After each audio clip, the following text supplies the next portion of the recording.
상장회사가 주요 주주 등 이해관계자의 거래에 제한 부분입니다. 혹시 이거 모르셨다라고 한다면 이건 반드시 주의하셔야 됩니다. 왜? 형사처벌 규정이 있기 때문입니다. 자, 보겠습니다. 상법 542조의 9를 보면 1항부터 5항까지 5개의 항이 있습니다. 그런데 1항과 2항의 내용이 적용 대상이 다르고요. 3, 4, 5항이 적용 대상이 다릅니다. 그래서 1항, 2항 따로 보고 3, 4, 5항을 나눠서 따로 봐야 됩니다. 자, 그래서 여기서 1항, 2항을 보겠습니다. 상장회사는 이라고 되어 있어요. 자산 총액 2조 원 이상의 상장회사는 이렇게 정하고 있지 않죠? 상장회사는 다 적용이 됩니다. 상장회사는 다음 각 호의 어느 하나에 해당하는 자를 상대방으로 하거나 그를 위해서 신용공여, 돈을 빌려주는 것뿐만 아니라 보증, 자금 지원적 성격의 증권 매입 다 포함이 됩니다. 넓은 의미에서 신용공여하는 것 금지됩니다. 누구를 대상으로? 주요 주주, 그 특수관계인. 자, 기억하셔야 됩니다. 상장회사는 그 주요 주주, 최대 주주는 당연히 주요 주주에 들어가겠죠. 그래서 주요 주주와 그 특수관계인. 그리고 이사, 감사, 집행임원. 이사, 집행임원, 감사. 2호, 3호는 뭐 사실상 합쳐서 임원이라고 보면 되겠네요. 이들에 대해서 돈을 빌려주는 등의 신용공여를 하면 안 됩니다. 자, 그런데 예외가 있어요. 예외. 그걸 이제 뒤에서 보도록 하겠습니다. 자, 여기 예외. 이사, 집행임원, 70페이지. 예외를 보시면 이사, 집행임원, 감사에 대해서 복리후생적인 차원에서 3억 이내의 돈을 신용공여를 해주는 거 가능합니다. 예를 들어서 내 집 마련 뭐 대출을 좀 싸게 해줬어요. 직원 때. 근데 그분이 임원이 됐어요. 아, 이제 임원이 되시니까 요거 못 해줍니다. 돈 바로 갚으세요. 그러면 누가 임원하겠습니까? 그래서 이제 복리후생적인 차원에서 3억 원 이내까지 해주는 건 가능하다라는 겁니다. 그 다음 이제 다른 법령에서 허용한다라면 그건 되겠죠. 자, 이제 세 번째, 주요 주주, 특수관계인에 대해서는 안 된다라고 말씀드렸어요. 그런데 되는 경우가 있습니다. 그 원칙과 예외를 정확하게 기억을 해주셔야 됩니다. 되는 경우를 71페이지에 다시 정리를 했고요. 다시 71페이지에서는 임원, 뭐 이런 거 다 살펴봤고, 다시 이제 72페이지 마지막으로 주요 주주, 특수관계인에 대한 신용공여가 안 되긴 하지만 72페이지에 있는 범위 내라면 가능합니다. 즉 주요 주주가 개인이 아니에요. 회장님 개인에 대해서 돈을 빌려준다? 안 됩니다. 안 돼요. 자, 그런데 주요 주주가 법인입니다. 그러면 가능합니다. 자, 그리고 주요 주주가 법인이에요. 법인인 주요 주주의 특수관계인인데 그게 개인이에요. 그럼 안 됩니다. 하지만 법인이라면 가능합니다. 자, 그런데 두 가지 요건이 있습니다. 그게 막 하면 되는 게 아니라 왜 신용공여를 해야 되는지에 대한 회사의 경영상 목적 달성을 위해 필요한 경우라는 첫 번째 요건이 있어야 되고요. 두 번째, 72페이지에 동그라미 2번의 단 이후 부분.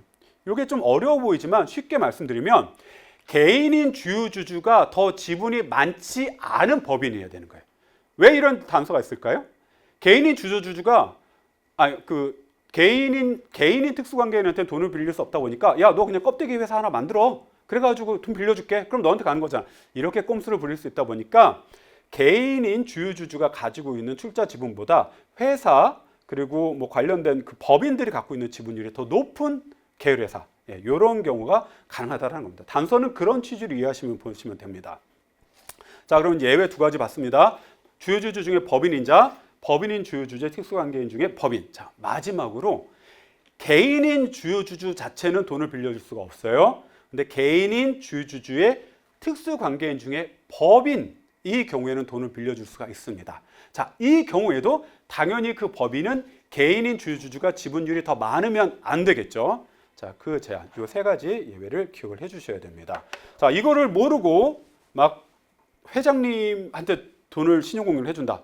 또는 회장님이 보유하고 있는 다른 회사에 대해서 신용공여를 해준다. 큰일 납니다. 형사처벌됩니다. 이거는 여러분들이 잘 잡아주셔야 됩니다. 자, 이제 이해관계자의 거래 두 번째 파트입니다. 상법 제542조의 9에서 1항, 2항 봤고요. 3, 4, 5항은 대상을 따로 하고 있다라고 달리 정하고 있다 말씀드렸습니다. 보시면 3항 보겠습니다. 자산 규모를 고려하여 대통령령으로 정하는 상장회사. 그냥 상장회사가 아니네요. 자, 이 회사는 이제 결론부터 말씀드리면 자산 총액 2조 원 이상의 상장회사입니다. 자산 총액 2조 원 이상인 상장회사는 최대 주주나 최대 주주 특수관계인 아니면 그 상장회사 자신의 특수관계인을 상대방으로 거래를 할 때 또는 그를 위해서 거래를 할 때 이때 일정 규모 이상이 되면 어떻게? 이사회의 승인을 받아야 되도록 정하고 있습니다. 자, 그래서 단일 거래 규모는 1억, 자산 총액 1%, 74페이지 보시면, 그리고 누적, 사업연도의 누적 거래 규모는 자산 총액의 5% 이상, 이 정도 규모의 거래하려면 이사회 승인을 받아야 된다. 그리고 이사회 승인을 받고 그 이후에 처음으로 개최된 정기유총에 해당 사항을 보고해야 된다. 라고 이렇게 되어 있습니다. 그래서 여러분 자산 총액 2조 이상의 회사들은 정기유총 때 이 부분을 보고하는 안건들이 이제 보고안으로 올라가 있는 경우들이 많죠. 예외는 있습니다. 약관이나 이사회에서 이미 승인한 거래행위 범위 내에서 하는 경우. 자, 이거는 이제 위반한다고 해서 형사처벌까지는 아니에요. 과태료, 제재가 있긴 하지만 과태료입니다. 자, 이거는 542조의 9, 1, 2항과 3, 4, 5항의 적용 범위가 다르다. 1, 2항 잘못하면 큰일 난다. 철컹철컹한다. 이것까지만 기억을 하셔도 좋겠습니다. 자, 이제 6번째 준법 통제 기준과 준법 지원인 제도입니다. 자, 이제 법조문 한번 넘어가고요. 적용 대상은 76페이지에서 모든 상장회사가 아니고요. 아까 한번 우리가 기관 구조도 한번 볼 때 봤죠. 자산 총액 5천억 이상인 상장회사의 경우에 준법 통제 기준을 정하고 그리고 준법 지원인을 선임해야 됩니다. 어떻게? 주주총회 아니죠. 이사회 결의로. 자, 그리고 준법 지원인은 이제 이사회에다가 준법 통제 기준 준수 여부를 보고를 해야 되고 준법 지원인의 임기는 3년으로 합니다. 그리고 준법 지원인은 영향을 줄 수 있는 다른 영업 관련된 업무를 해서는 안 됩니다.